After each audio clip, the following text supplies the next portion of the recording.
everybody, Pauli here with Outdoor Channel. We're still at range day. We got plenty of time. We got until 4:30 Pacific to shoot any number of firearms on ammunition. We're hanging out at the Armscor Island Armory booth here. I have the VR80 in camo, equipped with the Vortex red dot sight. We shot this firearm last year. Again, it's a 12 gauge shotgun built on an AR platform. We have a 5-round magazine, but we have 3 in the clip.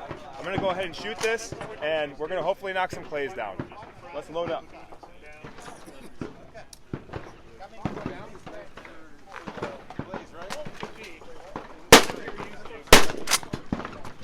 You ready? Oh. Oh. Oh.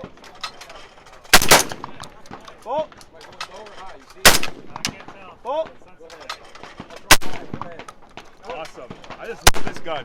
We shot this gun earlier. It's a phenomenal firearm. Guys, be sure to check it out. Island Armory. Again, this is the VR80. Check it out. I didn't get used to it. I'm not used to it.